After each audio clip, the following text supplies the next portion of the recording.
A graça e a paz do Senhor Jesus, amém, para a sua vida.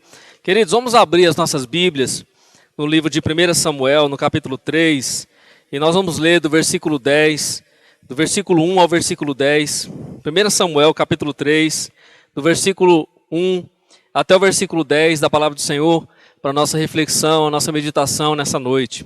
Amém? Fique atento, Deus vai falar contigo nessa noite, no nome de Jesus. Diz assim a leitura bíblica: o jovem Samuel servia ao Senhor perante Eli, que a palavra do Senhor era de muita valia naqueles dias. Não havia visão manifesta. E sucedeu naquele dia que, estando Eli deitado no seu lugar, e os seus olhos se começavam já a escurecer, que não podia ver. Estando também Samuel já deitado, antes que a lâmpada de Deus se apagasse no templo do Senhor, em que estava a arca de Deus, o Senhor chamou a Samuel e disse ele: eis-me aqui. E correu a Eli e disse: eis-me aqui, por que tu me chamaste? Mas ele disse: não te chamei eu, torna a deitar-te. E foi e se deitou. E o Senhor tornou chamar outra vez a Samuel. Samuel se levantou e foi a Eli e disse: eis-me aqui, por que tu me chamaste? Mas ele disse: não te chamei eu, filho meu, torna a deitar-te. Porém Samuel ainda não conhecia o Senhor, e ainda não lhe tinha sido manifesta a palavra do Senhor. O Senhor, pois, tornou a chamar a Samuel terceira vez. E ele se levantou e foi a Eli e disse: eis-me aqui, por que tu me chamaste? Então entendeu Eli que o Senhor chamava o jovem. Pelo que Eli disse a Samuel: vai-te deitar, e há de ser que, se te chamar, dirás: fala, Senhor, porque o teu servo ouve. Então Samuel foi, deitou-se no seu lugar. Então veio o Senhor e ali esteve, e chamou como das outras vezes: Samuel, Samuel. E disse Samuel: fala, porque o teu servo ouve. Amém? Eu li um texto na Bíblia que faz menção a um período muito conhecido e muito tenebroso na vida de Israel. O texto que eu li fala sobre o ministério de Samuel, fala sobre o início da chamada do profeta Samuel. Só que eu não quero, querido, nessa noite me atentar para o contexto histórico dessa passagem, eu não quero me atentar para a história, mas eu quero trazer para a nossa reflexão nessa noite o que o Senhor falou acerca do relacionamento. Porque o relacionamento, querido, com Deus é algo crucial para a nossa vida espiritual. E nós estamos vivendo em um tempo, em um século, em um momento da história da humanidade, aonde o relacionamento está em destaque, como nunca esteve. Nós vivemos em um tempo onde o relacionamento humano está em amplitude, está em destaque. Há muito relacionamento entre as pessoas. Só que há muito relacionamento entre os homens e mulheres, porém relacionamentos superficiais. Não só relacionamentos entre homem e mulher de intimidade, mas entre amizades, porém relacionamentos superficiais. E muitos relacionamentos à distância, a longa distância. Mas o que eu quero falar nessa noite, trazer aqui, para aquilo que o Senhor falou conosco, trazer para o relacionamento, o nosso relacionamento com relação a Deus, a nossa vida de intimidade com relação a Deus. E eu quero explorar com você nessa noite, pela direção do Espírito, esse texto que nós lemos, que faz menção a Samuel, ao profeta Samuel, que até então, no contexto que nós lemos, era um jovem ainda. Alguns historiadores dizem que nesse período Samuel tinha 12 anos, mais ou menos 12 anos de idade. Era um adolescente, um pré-adolescente. Então Deus se revela a ele no tabernáculo em Siló. Pela primeira vez Samuel ouve a voz de Deus. E essa voz de Deus, ela traz um impacto que mudaria a voz de Samuel em toda a sua história. A sua vida seria alterada de maneira reveladora, de maneira gloriosa, de maneira sobrenatural. por ter ouvido a voz de Deus e sentido a presença de Deus de maneira tão poderosa como Samuel sentiu naquele dia. Nós estamos vivendo em um período que ouvir a voz de Deus parece coisa impossível. Ouvir a voz de Deus parece algo difícil para os homens e para as mulheres. Ouvir a voz de Deus parece algo complicado para os corações atuais. Mas por que será que é tão difícil ouvir a voz de Deus no tempo que nós vivemos? Por que será que é tão difícil nos relacionarmos com Deus no tempo em que nós vivemos? Por que será que nós nos relacionamos com as pessoas de uma maneira tão prática, tão óbvia, tão fácil? Não só com a nossa família, com os vizinhos, com as pessoas ao nosso redor, no trabalho, na escola, bem como com as pessoas que estão distantes, através das redes sociais, através das mídias, nós conversamos, dialogamos, criamos amizades, né? Hoje com as redes sociais você começa a conversar com pessoas de fora, de outra nação, de outro estado, de outro país, e aí você gera relacionamento, vínculos com outras pessoas, e conseguimos ter relacionamento com muitos. Mas por que será que o relacionamento com Deus tem se tornado tão superficial nesse tempo presente, querido? Por que será que nós nos relacionamos com todos, através dos meios que nós temos, e isso é bom, porque os meios de comunicação, as mídias facilitaram o acesso, facilitaram o relacionamento, o conhecimento, isso é muito bom. Só que muitas vezes nós falamos muito com as pessoas, nos relacionamos com as pessoas, mandamos mensagem, SMS, mandamos WhatsApp, falamos no Facebook, Instagram, nas redes sociais, conversamos horas e horas pelos celulares, mas muitas vezes nós não gastamos um tempo ou não separamos um tempo para um relacionamento pessoal com Jesus, um relacionamento pessoal com Deus, uma comunhão profunda com Ele, um relacionamento profundo com Ele, uma vida de intimidade com Ele. Muitas vezes nós gastamos o nosso tempo com coisas supérfluas ou em relacionamentos que não vão nos edificar e perdemos o tempo precioso de nos relacionarmos com o Senhor. Perdemos tempos preciosos de estar na presença de Deus. Querido, deixa eu falar uma coisa para você. Desde o Éden, desde a queda de Adão no Éden, Deus está procurando o homem para o relacionamento. Desde a queda de Adão, Deus, no contexto da Bíblia, se você analisar num panorama bíblico geral, o homem é alvo do relacionamento de Deus. O homem é alvo do coração de Deus. E Deus busca um relacionamento com o homem de uma maneira muito íntima e próxima, de maneira muito peculiar. Há um texto de João, capítulo 14, versículo 21 e 23, Jesus disse assim: quem tem os meus mandamentos e lhes obedece, esse é o que me ama. E aquele que me ama será amado de meu Pai, e eu também o amarei e me revelarei a ele. E respondeu Jesus: se alguém me ama, obedecerá a minha palavra. Meu Pai o amará, e nós viremos a ele e faremos morada nele. Jesus disse, queridos, se nós amamos a ele, a sua palavra, nós seremos amados do Pai, e o Pai também nos amaria e se revelaria para mim, para você. Ele disse: se nós amarmos a Jesus, a sua palavra, o Pai nos amará, e Jesus e o Pai viria para as nossas vidas e faria morada em nossas vidas. Irmão, se isso não é relacionamento, se isso não é comunhão, se isso não é querer estar junto com aquele que Ele criou, se isso não é querer estar junto com o homem, com a mulher, que é a imagem e semelhança de Deus, então nós podemos dizer que é o quê? Se Deus tem o desejo de morar dentro de você, de se relacionar com você, de se revelar a você, de falar com você, de ter comunhão com você, esse é o anseio de Deus. Nós vamos ver de Gênesis a Apocalipse Deus buscando o homem para o relacionamento. Nós vamos ver a vontade de Deus de buscar o homem para o relacionamento. Reverência e intimidade são duas coisas, querido, que faltam em muitos corações. Se você for convidado para entrar no fórum, para estar diante do juiz, há uma cartilha a ser cumprida rigorosamente. para você se apresentar diante do juiz da terra. Muitas vezes, diante do juiz celestial, nós não observamos a cartilha e os mandamentos para estar diante da sua presença.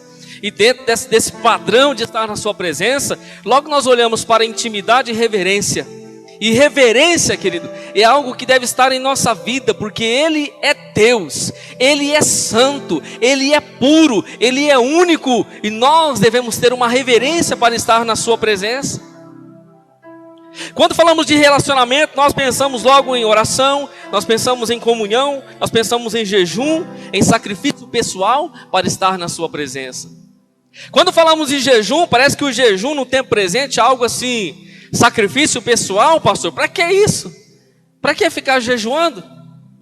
Para que ficar orando se Deus já sabe aquilo que eu preciso? Para que eu vou colocar o meu corpo a passar por um estresse de um jejum? Ficar com fome? Mas, querido, quando nós entendemos que a nossa vida com Deus é uma vida de sacrifício, e o sacrifício que eu me refiro é a sua própria entrega, é a sua própria rendição, é o seu próprio coração lançado diante de Deus. E quando nós falamos de sacrifício, é o sacrifício do eu, é o sacrifício da vontade, é o sacrifício dos nossos desígnios humanos. Quem estamos agradando? Ou quem nós queremos agradar? Deixa eu perguntar para você. Pensa aí na sua cabeça agora. Quem você deseja agradar? A quem você está agradando? Para quem você vive? Por quem você vive? Quem é a estrutura e a base da sua vida? Em quem você se move? Por quem você se move? Pedro foi preso, e quando ele foi solto, os homens disseram assim, aqueles homens que eram contra o evangelho, disseram: olha, vocês não podem mais falar desse nome, vocês não podem pregar mais essa palavra, vocês não podem falar mais desse evangelho. E aí, em Atos 5:29, Pedro e os demais apóstolos disseram assim: é preciso obedecer a Deus antes do que aos homens. É preciso temer a Deus e servir a Deus e fazer a vontade de Deus, do que fazer a vontade dos homens. E quando nós falamos aqui a vontade dos homens, a nossa vontade está inclusa nesse propósito. Pedro estava dizendo: nós temos que agradar a Deus e não agradar os homens. Vocês não querem ouvir, que vocês não ouçam, mas nós continuaremos pregando e falando da vontade de Deus e do propósito de Deus para com os homens e para com a terra. Hebreus 11:6 diz que sem fé é impossível agradar a Deus. O homem e a mulher que caminha na terra sem fé nunca conseguirá agradar o Senhor.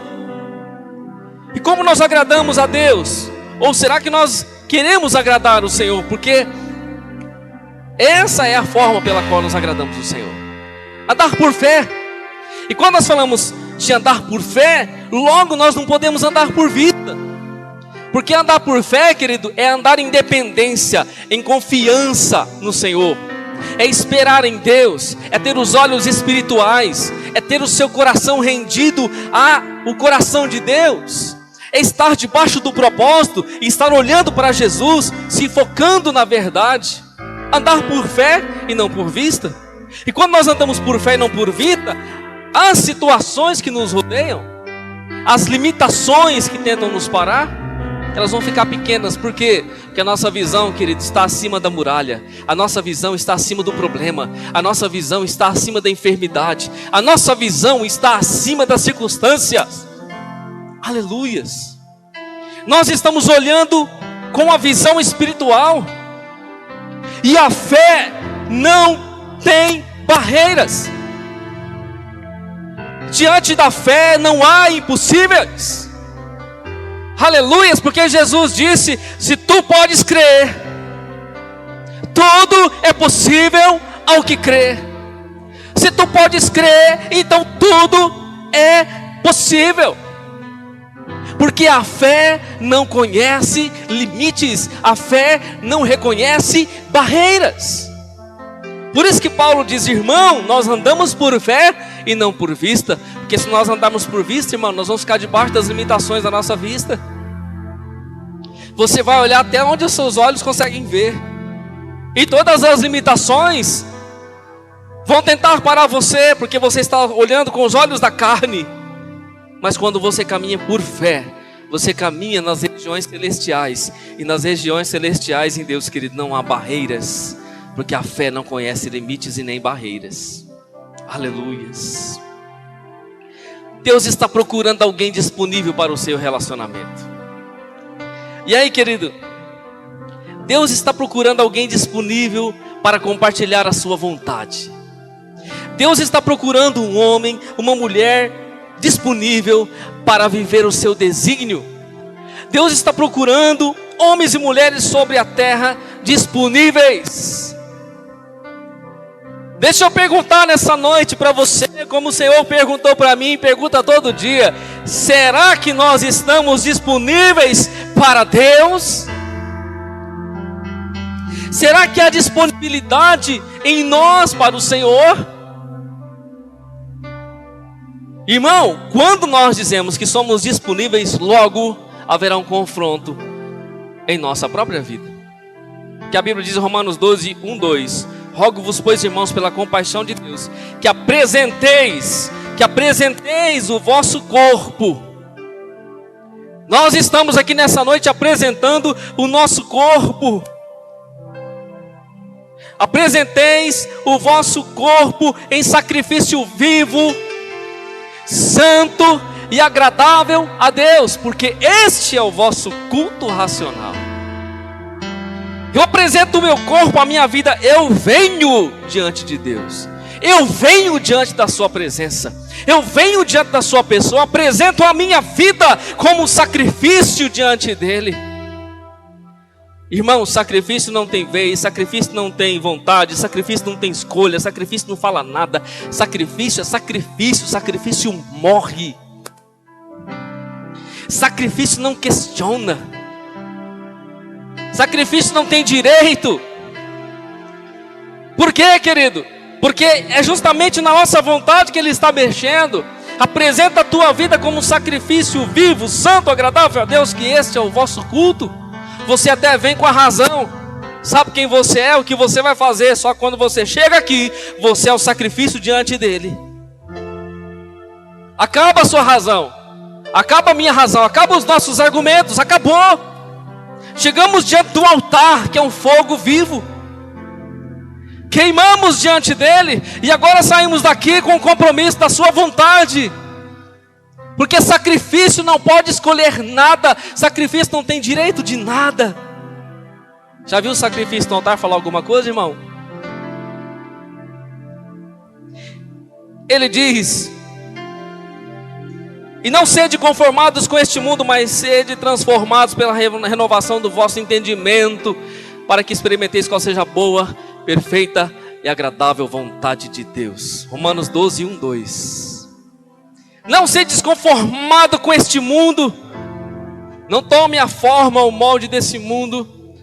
Se nós dizemos que nós estamos disponíveis para Deus, se nós dizemos que nós estamos aptos para Deus, se nós dizemos que nós nos disponibilizamos para o Senhor, então, querido, não nos conformamos com este mundo, mas nos permitimos sermos transformados pela renovação do nosso entendimento, para que possamos compreender, para que possamos receber, experimentar a boa, agradável e perfeita vontade de Deus.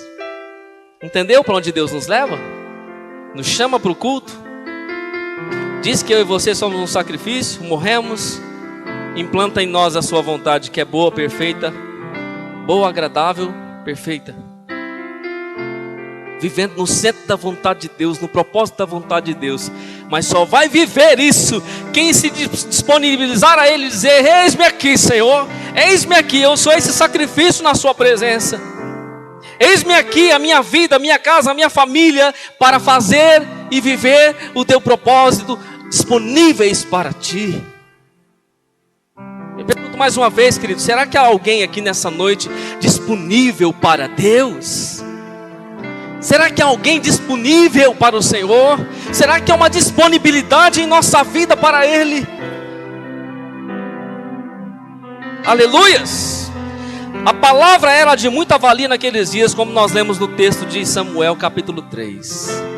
Sabe, no contexto de Samuel, quando Samuel é levado por Ana para o templo em Siló, e Samuel cresce no templo, e era um tempo de trevas espirituais em Israel. Israel estava com um problema na sua espiritualidade. Israel estava em um declínio espiritual. A vida espiritual de Israel naquele contexto era uma vida de declínio. O sumo sacerdote do templo, do tabernáculo até então em Siló, Eli, os seus filhos faziam orgias diante do templo. Ele não estava nem aí com o que estava acontecendo. As coisas tomaram uma proporção horrível diante do Senhor, e Deus não estava tolerando o que estava acontecendo.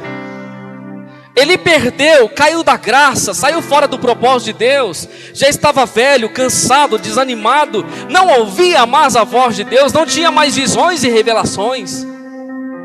E a Bíblia diz que a palavra do Senhor era de muito valia naqueles dias, era muito preciosa, porque não havia revelação, não havia visão, não havia profecias, estava tudo quieto.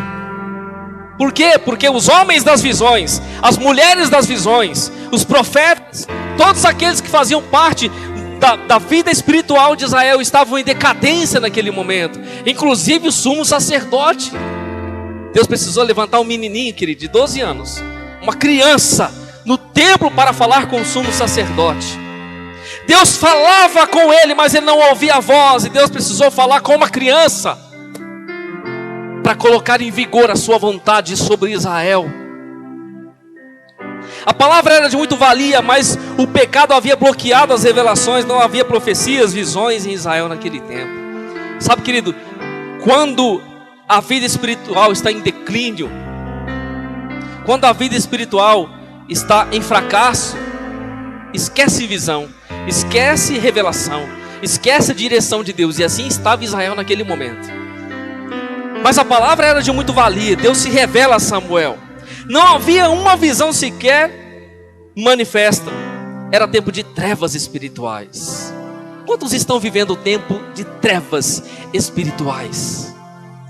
Tempos de trevas espirituais, tempo de limitação na vida espiritual. Não ouve a voz de Deus, não sente a presença do Espírito Santo. Irmão, muitas vezes nós adoramos o Senhor, nós oramos ao Senhor, nós buscamos ao Senhor, mas parece que o céu é de bronze, parece que é uma vidraça no céu intransponível, que nem vai nem vem nada. Mas muitos nem buscam mais o Senhor, nem adoram mais o Senhor, não se rende mais ao Senhor, não sente mais a presença de Deus. Sabe, querido, nós precisamos reconhecer a nossa situação espiritual.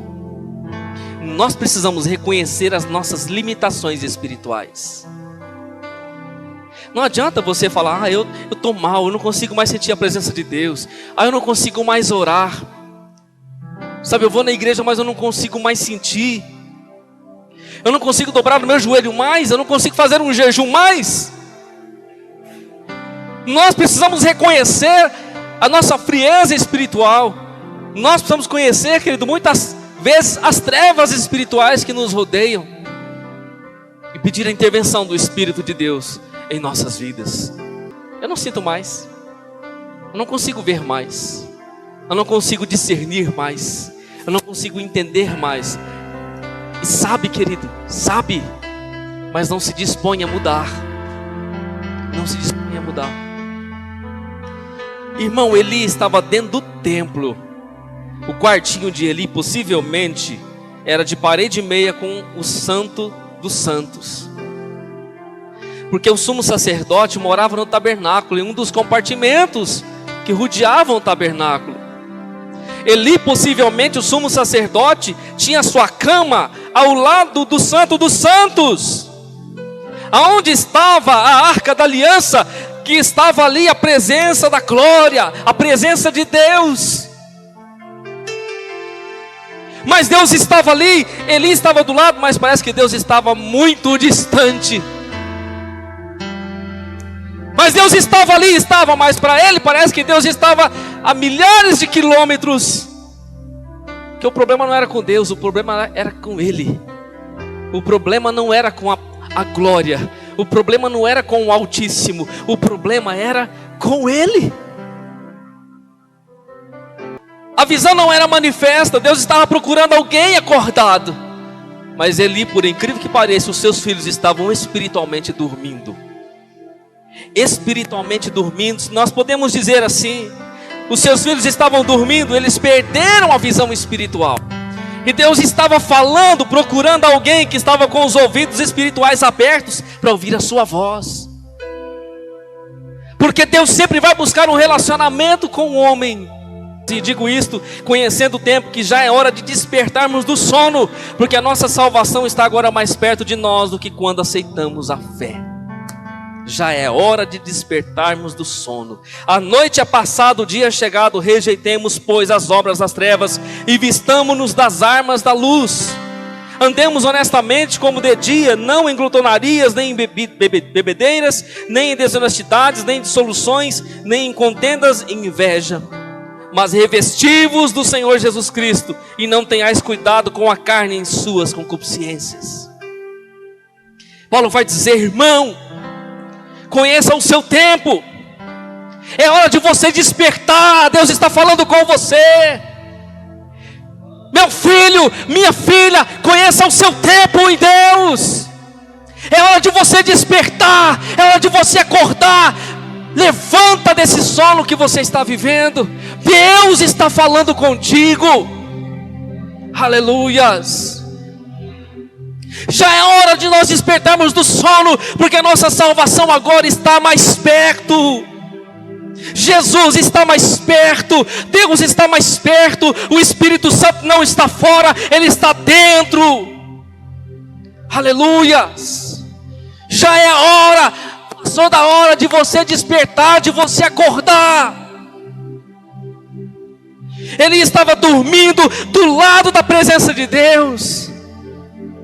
Os seus filhos estavam dormindo do lado da presença de Deus. O que adianta eu dizer que tenho Deus, mas eu não sinto Deus, eu não vejo Deus, eu não falo com Deus, eu não vivo com Deus. Eu digo: eu tenho Deus, mas que Deus é que eu tenho, que eu não sinto, que eu não vivo, que eu não presencio? Que Deus é esse, irmão? Aleluias.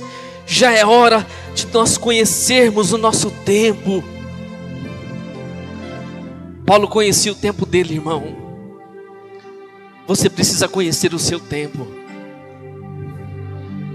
Quando você perceber que você está gelado, que você está frio, que você está longe, que você está distante, tome uma posição, te levanta. Quando você perceber que você não está sentindo mais a presença dEle, que você não está mais adorando como você adorava, tome uma posição, te levanta. Aleluias. Eu não posso dizer que eu tenho Deus e que Deus está na minha casa, mas eu não falo com Ele, eu não sinto Ele, eu não vivo com Ele. Mas eu fico nos relacionamentos, porque eu tenho um telefone daqueles da última geração. Ou eu tenho um laptop, um desktop, eu tenho, e aí eu tenho muitos relacionamentos, eu até mando frases de Deus. Se tivesse foto de Deus, eu até mandava foto de Deus. Mas, irmão, não adianta eu dizer que tenho, se a minha vida não vai demonstrar que eu tenho, se as minhas atitudes não vão demonstrar que eu tenho, se a minha vida não confessar quem eu sou nele, se as minhas obras e atitudes não declararem quem eu sou nele. Aleluias. Eu digo: Ele está comigo, está na minha casa, mas parece que nada acontece, porque normalmente eu vou estar dormindo espiritualmente. Sabe, querido, viver com Deus é viver sem reservas, para a sua presença. Sem reservas. Que Deus possa operar em nossa vida de uma maneira total e abundante. Deixa eu ler um texto para você na Bíblia, Mateus capítulo 25. Então o reino do céu será semelhante a 10 virgens que, tomando as suas lâmpadas, saíram ao encontro do esposo. E 5 delas eram prudentes e 5 loucas. As loucas, tomando as suas lâmpadas, não levaram azeite consigo. Mas as prudentes levaram azeite em suas vasilhas e com as suas lâmpadas. E tardando o esposo, tosquenejaram todas e adormeceram. Mas à meia-noite ouviu-se um clamor. Aí veio o esposo, saí-lhe ao encontro. Então todas aquelas virgens se levantaram e prepararam as suas lâmpadas. E as loucas disseram às prudentes: dá-nos do vosso azeite, porque as nossas lâmpadas se apagam. Mas as prudentes responderam, dizendo: não seja caso de que nos falte a nós e a vós. Ide antes aos que vendem, comprai-o para vós. E tendo elas ido comprá-lo, chegou o esposo. E as que estavam preparadas entraram com ele para as bodas, e fechou-se a porta. Depois chegaram também as outras virgens, dizendo: Senhor, Senhor, abre-nos. E ele respondendo disse: em verdade vos digo que não vos conheço. Vigiai, pois, porque não sabeis o dia, nem a hora em que o Filho do Homem há de vir. São 10 virgens, 5 eram prudentes, 5 eram loucas. As prudentes tinham azeite reserva, tinham reserva espiritual. Pastor, mas elas dormiram. Sim, elas dormiram. Elas dormiram em um tempo da sua vida. Mas elas tinham reserva, elas tinham reservas espirituais. Elas tinham oração, elas tinham azeite, elas tinham jejum, elas tinham a comunhão, elas tinham o que era necessário para a sua vida espiritual, elas tinham reservas. Mas as loucas não tinham, elas não tinham azeite reserva. Elas eram virgens também, eram virgens, mas faltava o principal. Não adianta ser virgem e não ter azeite. Não adianta dizer que é igreja, mas não tem reserva espiritual. Não adianta falar que é de Deus, mas não tem aquilo que Deus fornece para a igreja. E sabe, querido, e tem muita virgem, muita igreja pedindo óleo emprestado para outra. Só que eu não posso dar óleo para você e você não pode dar óleo para mim, porque o óleo, o verdadeiro óleo, nós só conseguimos dele. É só nele, é só buscando nele, é só clamando por ele, é só indo nele. Ele é a fonte, é só nele. Ah, mas tem virgem que vai até comprar óleo? Tem, irmão. E tem gente vendendo óleo por aí, que você sabe o que eu estou falando. Tem virgem que vai comprar óleo por aí. E aí se embanana toda no meio do caminho. Quando Jesus voltar, a porta vai estar fechada, meu irmão. E vão bater, vão pedir para ele. Vai falar assim: eu não conheço você não. Nem sei quem que é você. Vigiai, pois, porque não sabeis o dia e nem a hora em que o Filho do Homem há de vir. Nós devemos ter reservas espirituais. O sono que nos deixa fora do casamento, querido, é um sono perigoso. Porque Jesus estava chegando para as bodas. Quando Jesus voltar para buscar a sua igreja, eu e você, querido, temos que estar acordados. Temos que estar acordados. Porque Ele vai levar a sua igreja, a sua noiva. Ele vai levar a virgem pura, aquela que está acordada, aquela que está preparada, adornada, que tem o azeite, que tem o reserva consigo. Aquela que está preparada esperando o esposo, esperando o casamento com Ele. Mas muita gente vai ficar do lado de fora, batendo na porta, querendo entrar. Ele vai dizer: eu não conheço você. Quem é você? Sabe que Jesus hoje está do lado de fora de muitas igrejas? Jesus está batendo na porta querendo entrar e ninguém está nem aí para ele. Ninguém quer saber dele, ele está batendo e ninguém quer saber dele. Vai acontecer, querido, ao contrário, um dia Jesus voltará e aqueles que fecharam a porta para ele, Jesus fechará a porta para esses. Aleluia! Como está o nosso azeite? Como está a nossa reserva? Como está, querido, o nosso depósito espiritual? A Bíblia diz que estando Samuel já deitado, antes que a lâmpada de Deus se apagasse, Deus fala com ele na madrugada pelo templo. Deus fala com ele na madrugada no templo. A lâmpada, nós sabemos que é o candelabro com 7 pontas, onde ficava queimando as 7 pontas, a lâmpada de Deus. que estava no templo. Essas lâmpadas tinham manutenção pela manhã e à tarde. Elas deveriam ficar acesas continuamente no tabernáculo. Em Levíticos 24, do 1 ao 4, fala isso. Mas só que pela manhã, o óleo ia acabando. Então, as chamas iam diminuindo.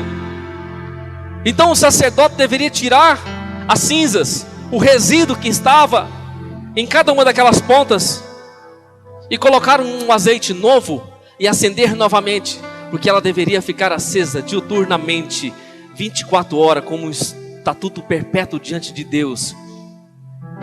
E Samuel está dormindo, e na madrugada o Senhor se revela e se mostra para Samuel. Deus chama Samuel de madrugada. Deixa eu falar algo para você sobre a madrugada.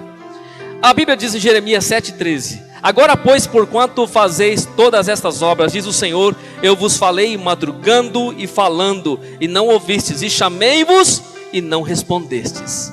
Irmão, Deus tem algo poderoso na madrugada.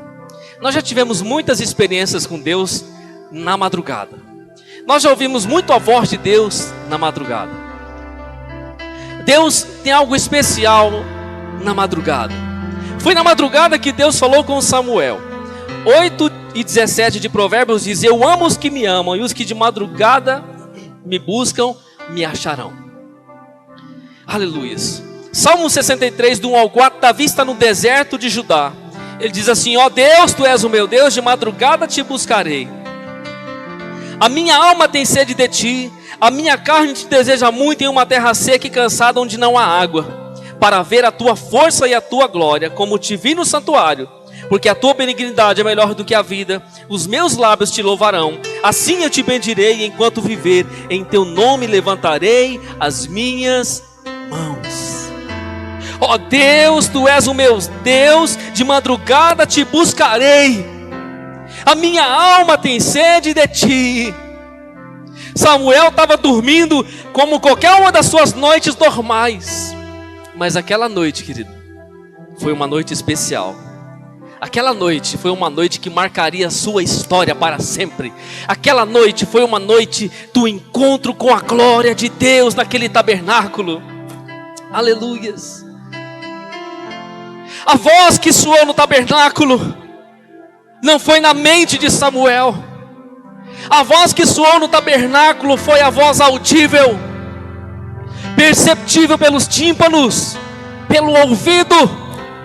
Não foi uma voz, não foi uma visão espiritual, não foi na mente que Deus falou. Deus falou abertamente, a voz soou naquele lugar, e Samuel levantou, ele acordou. E quando ele acorda, ele vai chamar Eli. Ele estava dormindo, irmão. Ele disse: Senhor, tu me chamaste, eis-me aqui. Ele falou: não, Samuel, não chamei você não, meu filho, pode voltar a dormir, vai deitar. Talvez ele pegou, puxou o relógio de pulso dele. 4 horas da manhã, rapaz, vai me acordar a hora dessa, vai dormir. Que isso, Samuel? E Samuel vai deitar, daqui a pouco de novo: Samuel! Samuel levanta, vai a Eli. Não é possível, Eli está me chamando, o que está acontecendo? Senhor, o Senhor me chamou. Samuel, não estou chamando você não, meu filho, vai dormir. Que desespero é esse, toda hora? Samuel deita novamente a voz de Deus: Samuel, Samuel. Samuel levanta de novo e vai no Eli pela terceira vez. Aí, terceira vez que ele vai entender. Terceira vez que o Eli vai entender que é Deus que está falando, irmão. Irmão, quantas vezes Deus precisa falar para você entender? Quantas vezes Jesus precisa falar para você compreender? Quantas vezes são necessárias Deus falar para você entender? Na terceira vez, Eli entendeu que era Deus. Ele não tinha escutado a voz de Deus. Deus tinha falado alto, mas ele não tinha escutado. Mas ele não era o sumo sacerdote? Era o sumo sacerdote. Não era o homem espiritual do pedaço? Era. Mas por que ele não ouviu a voz de Deus? Porque estava dormindo. Não, ele estava dormindo fisicamente? Estava, mas estava dormindo espiritualmente também. E quem está dormindo espiritualmente não ouve a voz de Jesus. Mas aí Eli entendeu, porque também ele é um homem experiente. Era um sumo sacerdote, entendeu que era Deus que estava falando com Samuel. E aí, querido, quero deixar claro para você o seguinte: para cada um dos irmãos aqui, quando Deus nos chama, Ele nos chama pelo nosso nome. Ele sempre vai nos chamar pelo nosso nome. Você pode até ter um apelido, mas o Deus que te criou, Ele vai chamar você pelo teu nome. Isaías 43, versículo 1 e 2 diz: mas agora sim diz o Senhor, que te criou, ó Jacó, que te formou, ó Israel, não temas, porque eu te remi, chamei-te pelo teu nome, tu és meu. Eu chamei você pela sua identidade própria. Eu sei quem você é, eu sei, eu conheço você, eu falo com você tete a tete, eu sei quem você é, eu chamo você pelo seu nome. Eu identifico você na essência. Eu não coloco apelido em você. Eu não tenho dúvida de quem você é. Mas muitas vezes nós temos dúvida do que nós ouvimos de Deus. E muitas vezes nós nem ouvimos aquilo que Deus diz. Agora Deus diz: eu chamei você pelo teu nome, você é meu. E para completar: quando passares pelas águas, estarei contigo. Quando passares pelos rios, eles não te submergirão. Quando passares pelo fogo, não te queimará, nem a chama arderá em ti. Sabe por quê? Porque eu conheço você, eu chamei você pelo teu nome. Aleluias. Vamos contextualizar isso? Sadraque, Mesaque e Abednego na fornalha aquecida 7 vezes. Quando passares pelo fogo, quando passares pela fornalha, quando passares pelo fogo da aflição, da perseguição, quando passares pelo fogo dessa vida, a chama não arderá em ti. Quando passares pelas águas, quando passarem pelas tormentas, pelas dificuldades da vida, as tormentas, o mar, as águas não vão submergir você. Aleluias! Porque eu conheço você. Oh meu Deus, aleluias. Sabe, querido, mas o que acontece hoje? E nós lemos sempre esse versículo, nós lemos só a última parte do verso. Eu quero ler todo ele para você entender nessa noite. Deus está chamando a mim e a você nessa noite. Compreenda isso. Deus está nos chamando para um relacionamento pessoal. Deus está nos chamando para um relacionamento pessoal. Se eu fosse você, irmão, amanhã eu acordava em jejum. Se eu fosse você, amanhã eu acordava, querido, com a boca no pó. Se eu fosse você, amanhã eu acordava no propósito de servir a Deus verdadeiramente no meu espírito. O Senhor está nos chamando para um relacionamento pessoal, íntimo com Ele. Aleluias. Mateus 22, do 1 ao 14. Então Jesus, tomando a palavra, tornou a falar-lhes em parábolas, dizendo: o reino dos céus é semelhante a um certo rei que celebrou as bodas do seu filho. Enviou os seus servos a chamar os convidados para as bodas. Estes não quiseram vir. Depois enviou outros servos, dizendo: dizei aos convidados: eis que tenho o meu jantar preparado, os meus bois cevados já mortos, e tudo já pronto. Vinde às bodas. Eles, porém, não fazendo caso, foram um para o seu campo, outro para o seu negócio, e os outros, apoderando-se dos seus servos, os ultrajaram e o mataram. Sabe o que Jesus está falando aqui? Olha, eu convidei os meus amigos para um banquete. O reino dos céus é um convite para eu e você entrarmos na ceia do Senhor, entrarmos na comunhão do Senhor, entrarmos no relacionamento do Senhor, vivemos uma vida com Ele. Só que a Bíblia diz que Deus chamou através do seu Filho os convidados. Quem são os convidados? Todos os homens e mulheres que estão sobre a terra são os convidados para o reino. Mas quando os servos chegaram para convidá-los, o que eles disseram? Eles não fizeram caso. Foi um para o campo, outro para o seu negócio.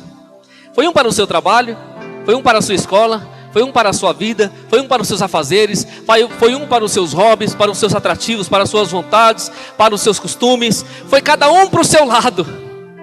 Ninguém quis vir para a ceia, ninguém quis vir para o reino, ninguém desejou estar com Ele. Vamos seguir o texto. E eles apoderaram dos servos, ultrajaram e mataram. O rei, tendo a notícia disto, Encolarizou-se e, enviando os seus exércitos, destruiu aqueles homicidas e incendiou a sua cidade. Então disse aos servos: as bodas na verdade estão preparadas, mas os convidados eram indignos, não eram dignos. E depois as saídas dos caminhos e convidai para as bodas todos os que encontrardes. E os servos, saindo pelos caminhos, ajuntaram todos quanto encontraram, tanto maus como bons. E a festa nupcial foi cheia de convidados. E o rei, entrando para ver os convidados, viu ali um homem que não estava trajando veste de núpcias. E disse-lhe: amigo, como entraste aqui, não tendo veste nupcial? E ele emudeceu. Então disse o rei aos seus servos: amarrai-o de pés e de mãos, levai-o e lançai-o nas trevas exteriores. Ali haverá pranto e ranger de dentes. Porque muitos são chamados e poucos são escolhidos. Muitos são chamados, mas poucos são escolhidos. Por que Deus está nos chamando? Para um relacionamento com o seu amor, para a ceia na sua presença, para a vida de abundância no Espírito, para a convicção da nossa salvação, para uma vida no Senhor. Nós sempre usamos: porque muitos são chamados, mas poucos são escolhidos. Sim, poucos são escolhidos porque os que foram chamados rejeitaram a voz dele. Ele convidou, preparou um banquete, fez uma ceia, preparou tudo. Mas os convidados rejeitaram e foi cada um para a sua vida. Não, eu não posso, eu tenho que trabalhar, eu tenho que correr atrás da minha vida. Não, eu não posso, eu tenho que fazer as minhas coisas. Não tem tempo para Deus, não tem tempo para a igreja, não tem tempo para as coisas de Deus. Eu não tenho tempo para orar, para jejuar, não tem tempo para essas coisas. A vida é corrida, o mundo capitalista que exige de mim, eu não tenho tempo. Mas Ele está chamando você para um relacionamento, uma comunhão. Ele quer mostrar algo novo para você. Eu não posso, eu tenho um compromisso. E deixaram de entrar, e Ele disse no final: muitos são chamados, mas poucos de fato serão escolhidos, porque rejeitaram. Sabe, querido, deixa eu dar alguns exemplos aqui para você. O Senhor nos trata como nós somos. Muitas vezes eu e você, nós queremos parecer ideais. Nós queremos mostrar para os outros uma coisa que nós não somos. Muitos talvez até se passam por espirituais sem ser. Só que Deus conhece a nossa identidade. Deixa eu dar alguns exemplos aqui que eu coloquei só para nossa reflexão. O Senhor chamou Adão e Adão estava escondido, sabia? Nenhuma das vezes que Deus chama Adão, Adão está escondido. Tantas vezes que Deus veio no jardim do Éden, Adão estava com ele. Mas teve um dia especial que Adão estava escondido. E aí Deus chega no jardim, na verdade Adão escuta a voz de Deus e ele se esconde junto com Eva.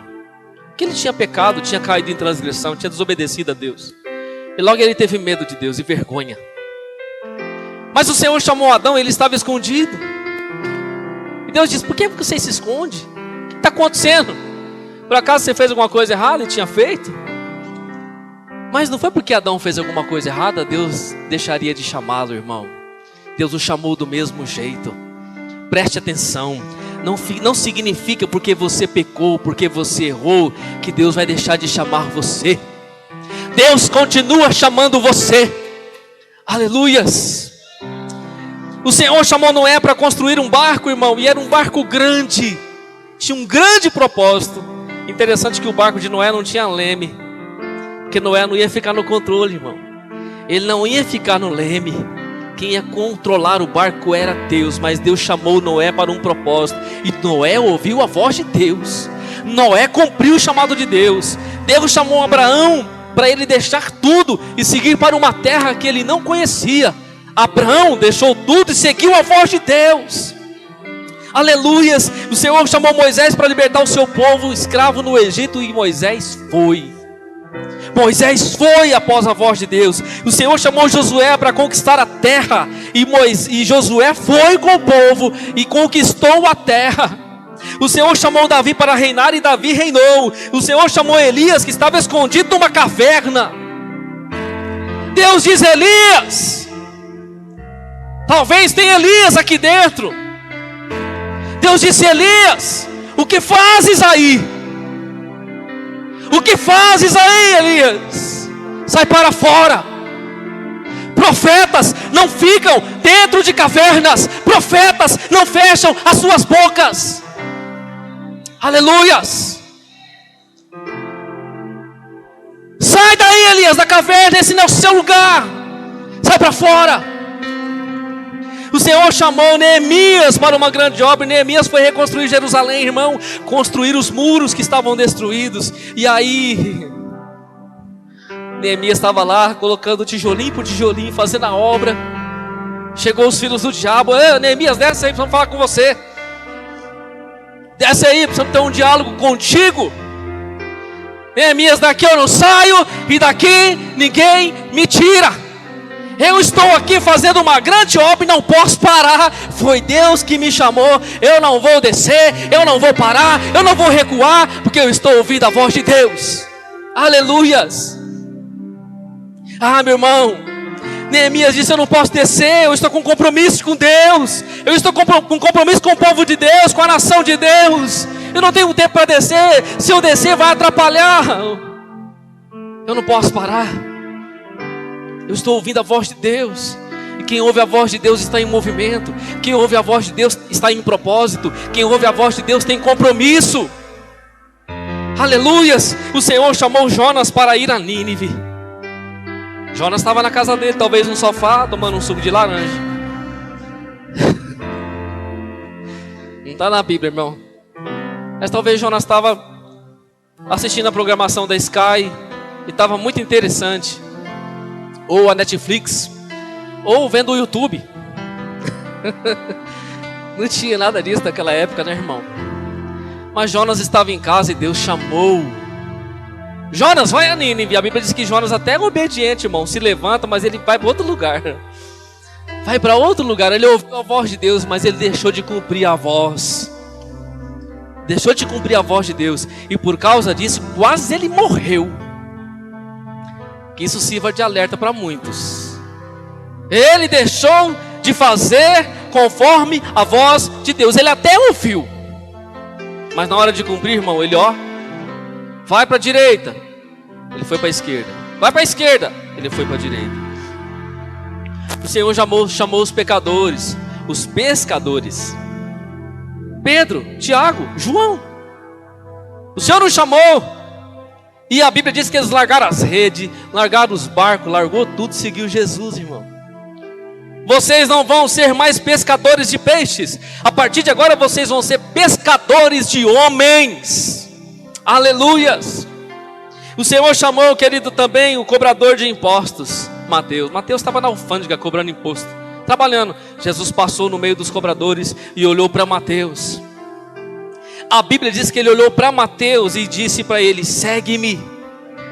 Ele olhou nos olhos de Mateus, especificamente disse: segue-me. A Bíblia diz que Mateus levantou e seguiu após Jesus. Ele não questionou nada, ele não perguntou nada, ele simplesmente abandonou a banca dele e foi seguir após Jesus. Aleluias. Sabe, querido, um amigo de Jesus morreu, muito conhecido, amigo íntimo, gente de casa. Jesus de vez em quando, de vez em sempre estava na casa dele. Tinha as duas irmãs, Marta e Maria. Jesus era uma coisa normal, Jesus passar na casa de Lázaro, tomar um cafezinho, né, comer aqueles bolinhos de Israel, aqueles pães asmos, né? É a comida típica, e Jesus passava e sempre era servido. Mas ele ficou sabendo que seu amigo morreu. Sabia que Lázaro estava doente, muito doente. E Jesus sabia que Lázaro morreria. E Jesus deixou Lázaro morrer. Foi de propósito. Só que depois que Jesus chega onde Lázaro está, sepultado depois de 4 dias, Jesus chora diante do túmulo de Lázaro.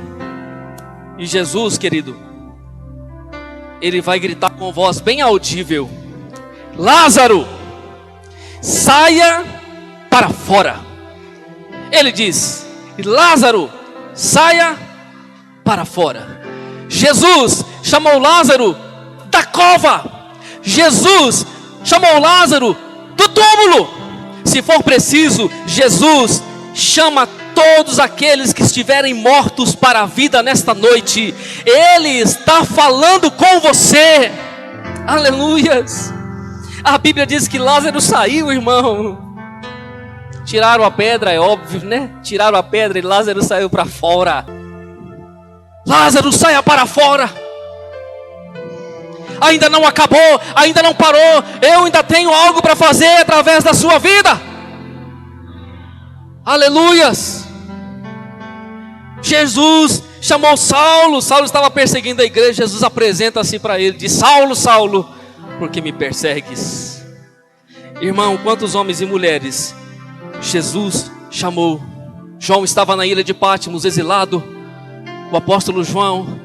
E Jesus, no dia do Senhor, no domingo, Jesus se apresenta para ele e o chama. E Jesus o leva às moradas celestiais e revela para ele o Apocalipse. O fim dos tempos é revelado para João.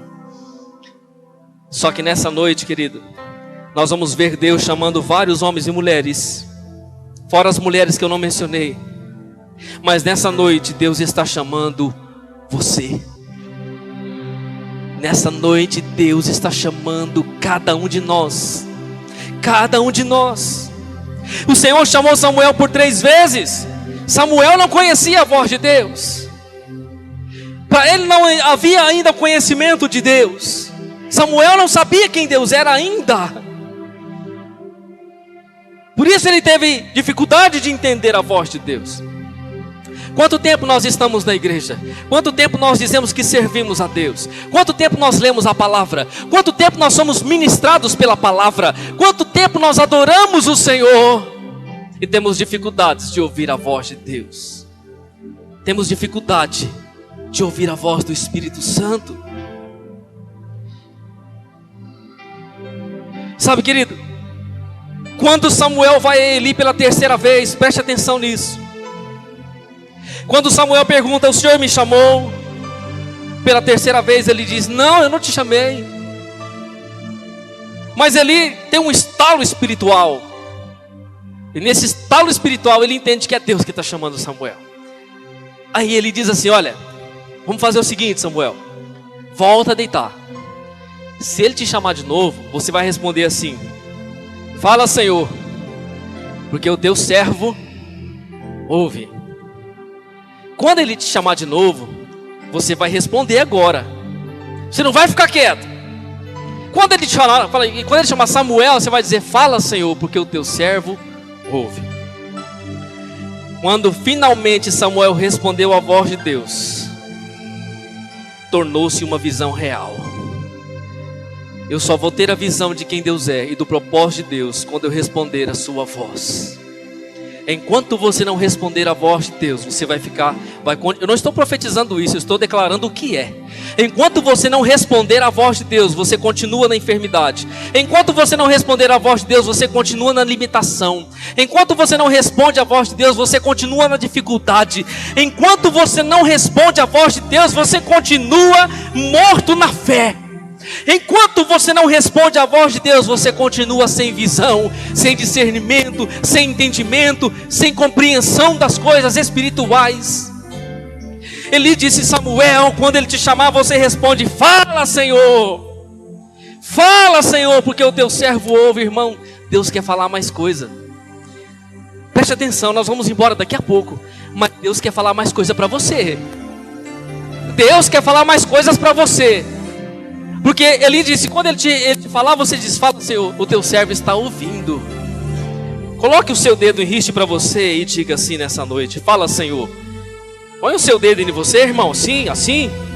Põe o seu dedo assim, aponte para você mesmo e diga para Deus: fala, Senhor, porque o teu servo ouve.